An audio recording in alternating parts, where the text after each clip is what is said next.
Bismillahirrahmanirrahim. Saudara-saudara sekalian, kalau sekarang kita sering mendengar istilah buzzer sebagai suatu profesi, maka di zaman Nabi pun ada profesi yang sama seperti itu, yaitu buzzer yang selalu membuat meme dan flyer-flyer yang ditujukan kepada Nabi Muhammad SAW.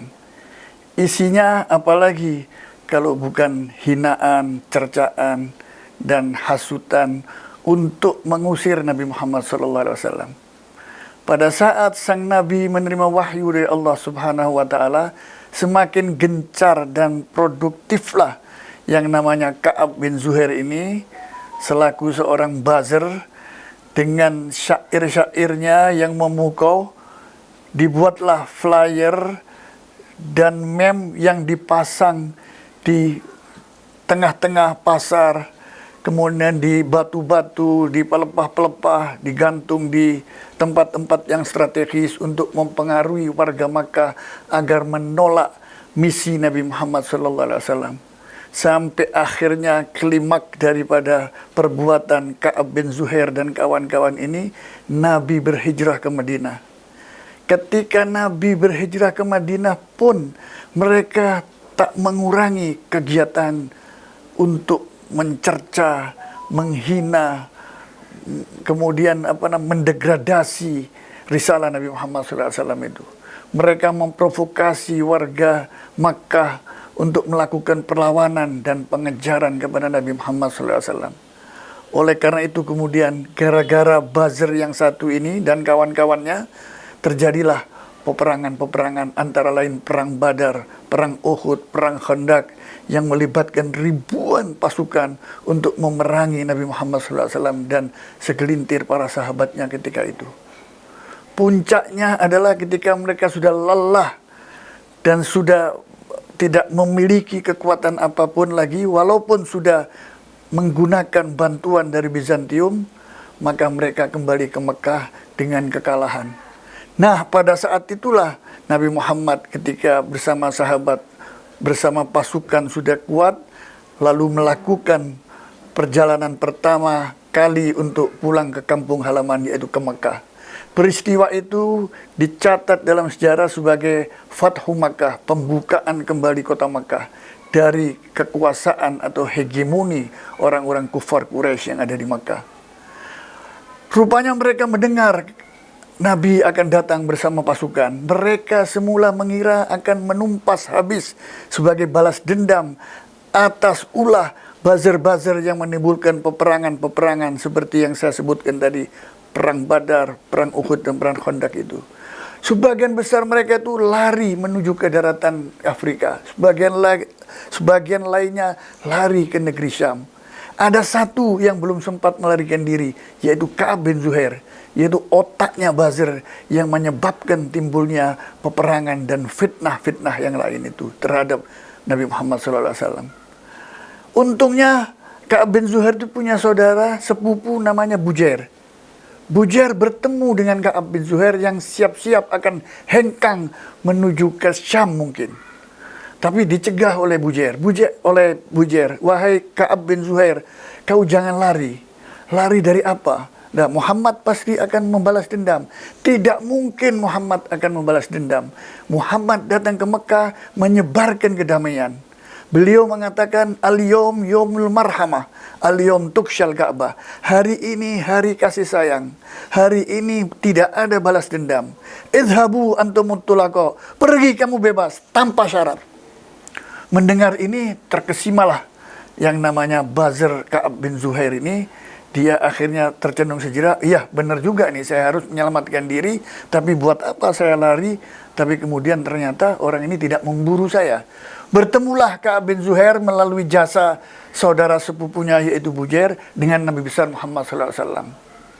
Saudara-saudara sekalian, begitu jumpa dengan Nabi Muhammad SAW dan menyaksikan sendiri keagungan akhlak beliau, wa innaka la'ala khuluqin adim, di dalam Al-Quran diabadikan akhlak dan perilaku Rasulullah itu sangat agung, disaksikan dengan mata dan kepala oleh buzzer yang namanya Ka'ab bin Zuhair itu. Lalu dengan luluh lantaklah hati Zuhair ya melihat keagungan baginda Nabi besar Muhammad SAW. Lalu secara spontan beliau itu langsung membuat membuat syair-syair yang ditujukan kepada Nabi Muhammad yang isinya puji-pujian yang tidak diminta puji-pujian itu.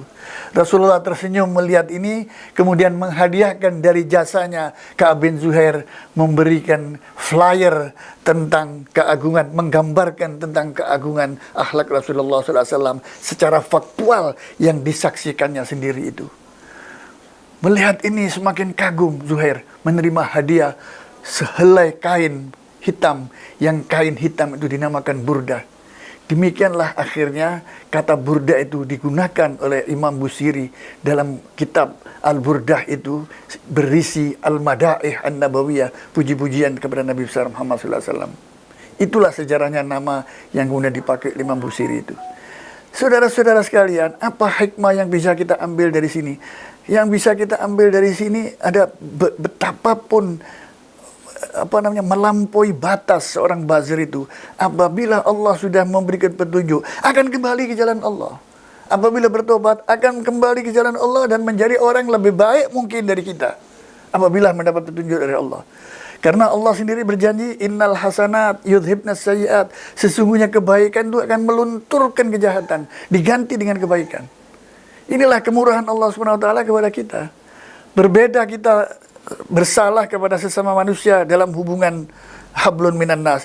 Hablun minallah, begitu kita tobat, kita kembali ke jalan yang benar, Allah akan memberikan hidayah kepada kita dan petunjuknya. Dan itu akan menguntungkan orang yang berbuat jahat, atau orang yang selama ini catatannya hanya memaki, mencaci, mencerca, kembali ke jalan Allah, kembali ke jalan yang benar. Karena saudara, jangan dikira apa yang kita upload ya, apa yang kita tulis dalam bentuk di zaman Nabi, pelepah-pelepah atau ditulis di batu-batu, maupun sekarang kita tulis di dalam HP, laptop kita, ya itu akan hilang. Jangan disangka itu hilang. Hari kiamat nanti semua catatan kita itu akan dibuka oleh Allah Subhanahu wa taala. Di dalam surat Yasin sudah disebutkan, al-yawma nakhtimu ala afwahihim wa tukallimuna aydihim wa tashhadu arjuluhum bima kanu yaksibun. Hari di mana mulut manusia itu terkunci. Percuma tidak akan Anda berbicara membela diri, tidak berlaku. Karena apa? Jari jemari Anda itu menjadi bukti, dan kaki Anda melangkah jejak itu menjadi bukti dan kesaksian segala perbuatan Anda. Gambaran nanti di hari kiamat yang termaktub di dalam surat Yasin ayat yang saya sebutkan tadi sudah bisa kita saksikan dalam kehidupan kita sehari-hari, di mana sekarang ini jejak digital bisa ditelusuri, di mana kata-kata dari mulut tidak bisa lagi menjadi bukti karena terkunci. Jari jemari kita itulah yang akan menjadi bukti dalam catatan jejak-jejak digital itu. Termasuk langkah kita, jejak itu kan biasanya dihubungkan dengan kaki pada zaman itu. Nah sekarang itu berarti dalam pengertian yang luas, jejak itu adalah jejak-jejak digital itu tidak akan hilang. Karena itu kepada saudara-saudara yang suka mengupload sesuatu yang bermuatan caci maki, menyakiti hati orang lain, yang menimbulkan adu domba, fitnah, namimah, dengki, hasud dan lain sebagainya, insya Allah kalau punya niat bertobat berhenti, Allah akan mengganti keburukan itu dengan kebaikannya. Hadanallahu wa iyyakum wal afu minkum. Assalamualaikum warahmatullahi wabarakatuh.